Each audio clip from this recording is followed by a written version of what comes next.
Hi, everyone. Judge Andrew Napolitano here for Judging Freedom. Today is Thursday, February 20th, 2025. My dear friend, Professor John Mearsheimer from the University of Chicago joins us now. Professor Mearsheimer, always a pleasure. Thank you for joining us. Thank you for letting me pick your brain. I want to talk to you about whether you believe Donald Trump can bring about peace in the Middle East. And what he should do and what you think he's going to do. But first, a couple of questions about a topic of interest to you, China, and a topic of interest to all of us, certainly this week, Ukraine. The Financial Times reports that a group of Chinese warships, naval ships, about a half a dozen of them, came within 150 miles of Sydney, Australia, which has the Australians bent out of shape. This happened last week. It was reported today. Also last week, a Chinese military helicopter buzzed a Filipino military helicopter, all in international waters. The Filipino military helicopter was providing security, according to the Financial Times, to a Filipino fishing fleet.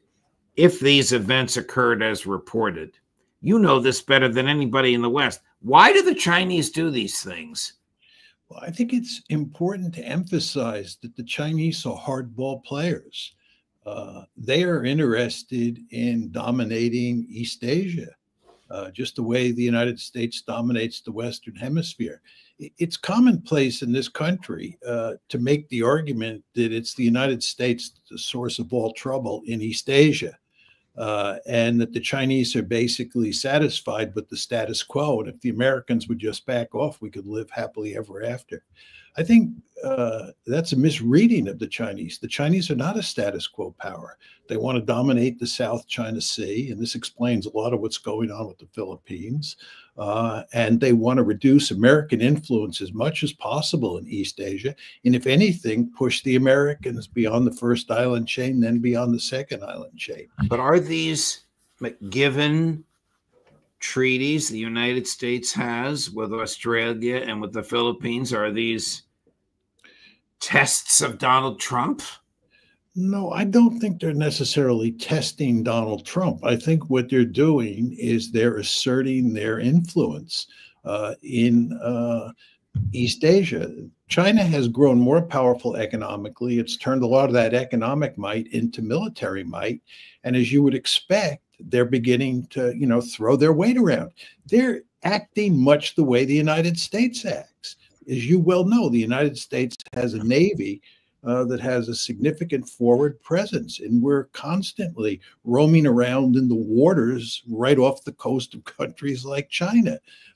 This is just sort of the normal course of events for us. And what you should expect to happen is, as China gets more powerful, that it's going to build a blue water navy with a lot of power projection capability, and it's going to try to throw its weight around. It's going to try to send signals to the Australians, send signals to the Filipinos that we're in charge here. You would probably agree with me that President Trump's statements yesterday and 2 days before that, when he said things like Zelensky is a dictator, the war should never have been fought, Kyiv started the war. Okay, a bit of an exaggeration, but perhaps an understanding of the Western provocation of Russians. Manifest a 180-degree change in the official American foreign policy attitude toward Ukraine. Where does that leave the European elites? Well, the Europeans just don't matter much. There are three players in this situation who really matter. One, obviously the Russians, two, obviously the Americans, and three, obviously the Ukrainians. But the Europeans don't matter much. To make this deal work, what Trump has to do is he has to satisfy the Russians. And then he has to get the Ukrainians to go along with the deal that Trump works out with the Russians. That's really the essence of what needs to be done here. And the Europeans just don't matter much. They don't have much power. And furthermore, without the United States on top of them coordinating things, they're just huge collective action problems at play, and they're at each other's throats. So they just don't matter much. And they'll, in the end, go along with whatever Trump and the Russians work out. The key is the Ukrainians. In the negotiations with Secretary of State Rubio and Foreign Minister Lavrov and their teams, and in continued working groups and negotiations going forward, Professor Mearsheimer, what leverage does the United States have with Russia? Hardly any leverage. Right.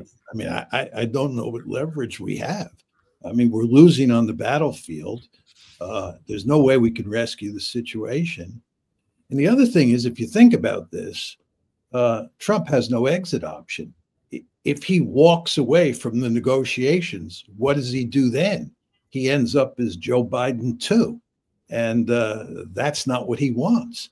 And the Russians have surely figured this out, that Trump really has no option but to just go forward with this deal. What happens if Trump,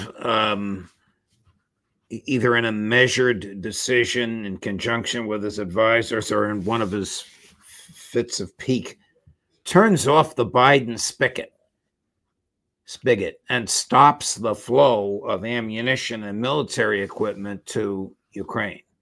How long can they last?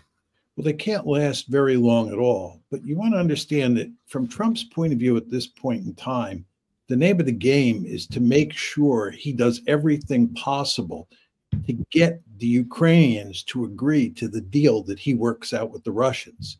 That's going to be mighty difficult to do. And it might make sense. It's very hard to know for sure from outside the Trump administration. But it might make sense to let those weapons that are now in the pipeline continue to go to Ukraine and use the threat of cutting them off as a lever to get Ukraine to go along with the deal that Trump works out with the Russians. I mean, that may be their thinking. It's just very hard to tell. But there's no question, you're right, that if we just cut off the flow of weaponry completely, that Ukraine would be doomed very quickly. Let me transfer to the Middle East.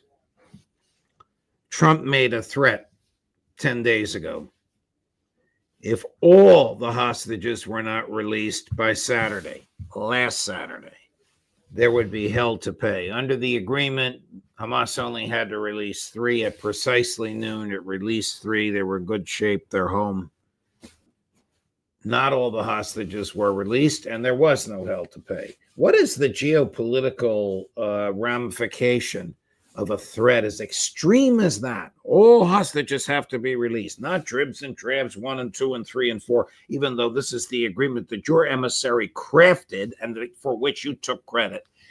And then he tries to upend it, and then when his demand doesn't happen, he doesn't follow through.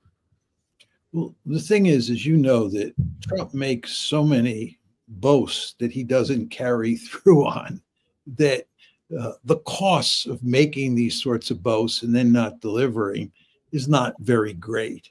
It's like when he says Canada is going to become the 51st state. Who seriously believes that? Or who seriously believes that he's going to turn the Gaza Strip into the Riviera of the Middle East? Even Lindsey Graham has told them that this is a foolish idea. So he just makes these boasts and people don't pay much attention to them. So made these boasts about Zelensky as a dictator and he started the war and it should never have been started. Does he really mean that? Does that manifest a change in American foreign policy? Is he sincere? Of course he's sincere. Of course that really does matter. I'm not arguing that there are statements that he makes that are of no consequence at all. Some statements that he makes are of huge consequence. And what he's doing on Ukraine, and in particular what he's doing vis-a-vis Zelensky, is of great consequence. Okay. Is his Middle East policy nothing more than a continuation and perhaps acceleration of Joe Biden's? The U.S. just sent, I think you know this, and certainly as an ex-Air Force person, you'll appreciate it, 1,800 Moabs, mother of all bombs, which Ritter and McGregor tell me are so large and so heavy, the Israelis don't even have a plane with which to take them up into the sky and drop them. Even Joe Biden didn't send that. Well, the point that I would make in response to what you just said is there's no question that Trump, like Biden, is going to give the Israelis all of the deadly weaponry that they want and that we have, with some small exceptions. So in that sense, there's a continuation. But I think the key point you want to keep in mind is that Trump is operating in a very different environment, strategic environment in the Middle East than Biden was operating in. Biden was president when the genocide started, and Biden had all sorts of opportunities to act to stop the genocide and to influence Israeli policy in Gaza in ways that would put an end to the killing. This is not an issue for Trump at this point. Trump is walking into a situation where there is a ceasefire and where the Israelis really don't have an incentive to start up again with the genocide.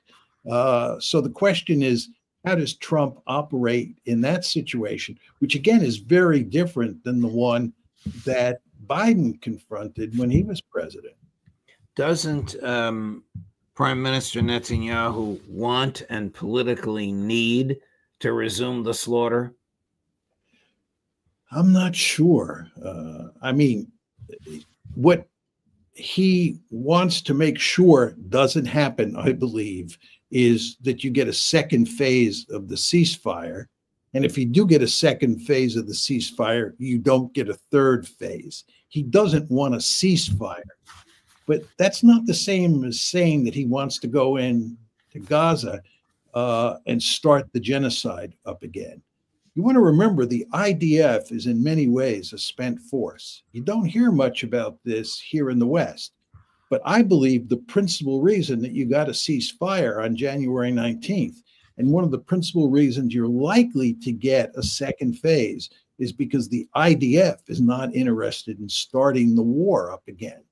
Now, Netanyahu may have inclinations in that direction, but I think even he realizes that's not in his interest. His interest is just to make sure you don't have a ceasefire so he can keep his coalition together. Very interesting. A ceasefire without a ceasefire. Suppose he does go into Gaza again with the IDF. What do you think Donald Trump would do? Cheer him on or call him up and say, Bibi, dial it back? Or send Witkoff to tell him, Bibi, dial it back? You know, very hard to say because he is beholden to the lobby in all sorts of ways. But I would not be surprised if he sent Witkoff and told him to dial it back in a serious way. I mean, you want to remember that the United States has a deep-seated interest in having stability in the Middle East. You remember Jake Sullivan about 2 weeks before October 7th was really pleased to announce that the Middle East had never been so peaceful in a long time, and this was really good news for the United States. Well, what applied then applies now. Trump has a deep-seated interest in having a peaceful Middle East. He has a deep-seated interest in solving the Israeli-Palestinian conflict, just like he has a deep-seated interest in solving the Ukrainian conflict. The question is, what can he do to achieve that end? And I would say in response to your question that if Netanyahu starts the genocide again, or even just large-scale killing, that I think Trump has very powerful incentives to get Bibi to shut it down. And I would not be surprised if Trump has allies inside of Israel. Again, I think the IDF has had enough war for the time being and would be sympathetic to any moves that Trump made to prevent Bibi from starting the genocide again. Could you foresee the lobby in the United States remaining silent and being reticent if Trump told Bibi no more war? And the question is then, how would Trump react? I mean, to cut in the other direction here, the problem that Trump faces is he has so many different problems on his plate, so many situations where he's fundamentally trying to fundamentally alter policy, and he's running into resistance in every one of those cases. So he has to be careful that he's not overwhelmed. And he may just not want to spend the political capital to defeat the lobby or to confront the lobby on Gaza because he wants to save his political capital for dealing with Ukraine.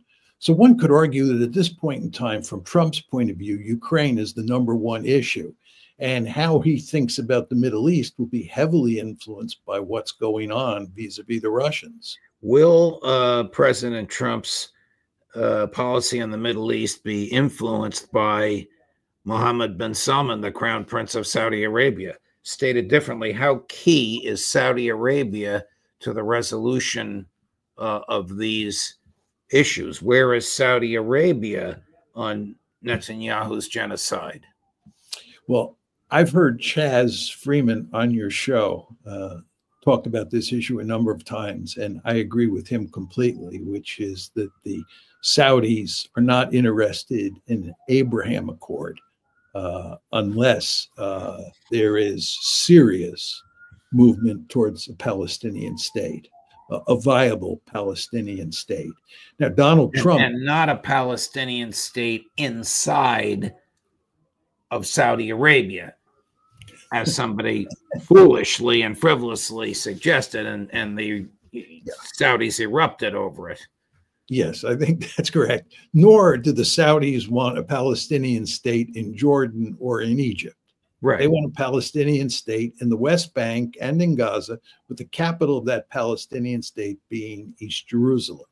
And I think the chances of that happening are remote, to put it mildly. And therefore, it's hard for me to imagine that you're going to get an Abraham Accord anytime soon, despite the fact that Trump wants it. And of course, the Israelis want it as well. And will there ever be normalized relations, diplomatic relations between Israel and Saudi Arabia if there's no Palestinian state, as long as Mohammed bin Salman is the head of the government?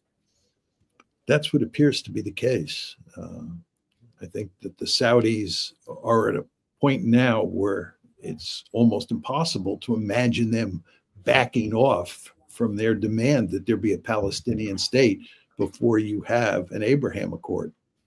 Let me take you back to Ukraine. Do you think that Donald Trump can bring about a sea change in the thinking of the vast American foreign policy apparatus with respect to Russia? No. I think the foreign policy establishment in the West, not just in the United States, but in the West, is so deeply committed to the narrative that Vladimir Putin is the equivalent of Adolf Hitler, and that he is solely responsible for the war in Ukraine, and that we bear no responsibility, that it's almost impossible to get most people or the overwhelming majority of people in the foreign policy establishment to face up to reality, which is to say that argument is dead wrong. So I think what Trump is going to have to do here, to put it in rather crude language, is he's going to have to shove this deal down the throat of the foreign policy establishment.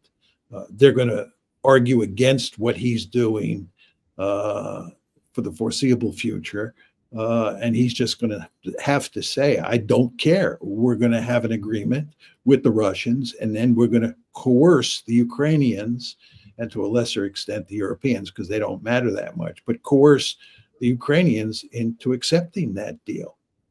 Here's a person who was, you probably know him, Michael McFaul, an integral part of that foreign policy establishment. He's the former United States ambassador to Russia under President Obama, not very happy about the statements attributed to him, and he did make them, President Trump in the past 4 days. Chris, cut number one.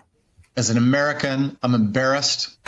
I'm embarrassed for the soldiers that I just met in Munich fighting for their freedom in Ukraine against the Russian invasion. They knew who started this war. And it's not in America's national interest to have the President of the United States of America talk in this way. This weakens us, not just in Europe, around the world. Everybody is looking at the president thinking he's flipping sides, just like you said. My next book coming out in the fall is called Autocrats versus Democrats. And now I have to question, which side will the United States be on by the time it comes out in the fall?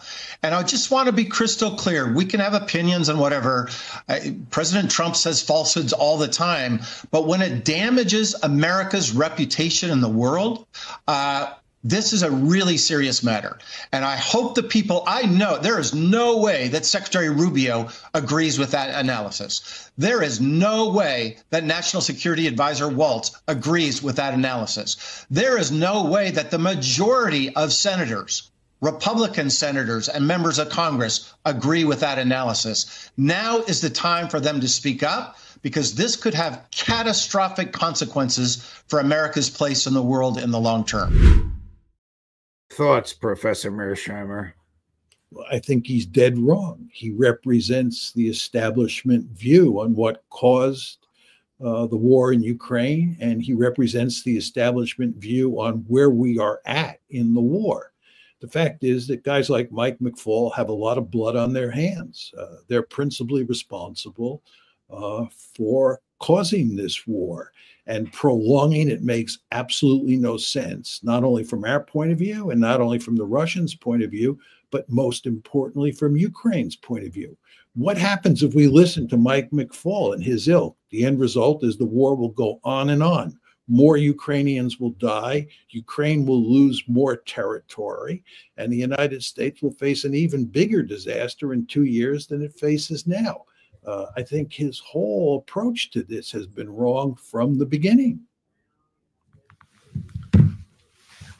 I often, this attitude that because your advisors disagree with you, you as the president of the United States can't go along with your own views is really absurd. If Marco Rubio, and I want to pick on him, or Mike Waltz profoundly disagree with the president and they feel they can't serve him, then they need to leave their jobs.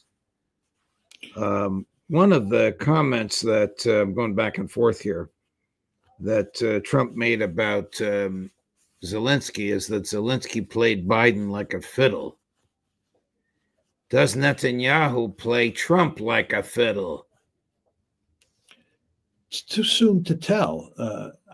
There's no question that any president of the United States is going to have incredibly small amounts of maneuver room when dealing with Israel because of the power of the lobby. So Netanyahu is going to play Joe Biden like a fiddle, and you can make the argument that he will play in due course Donald Trump like a fiddle. We'll see what happens, but if you look at precedents, there's every reason to think that Netanyahu, if he goes toe-to-toe with Donald Trump, will win. Isn't that interesting? Thank you, Professor Mearsheimer, for your thoughts and your analysis on all of these things. Always a pleasure to chat with you. Look forward to seeing you here again next week. Likewise. Thank you. Thank you, my dear friend. And coming up at 4 o'clock, we found him. I don't know where he is, but we found him. Max Blumenthal, Judge Napolitano for Judging Freedom.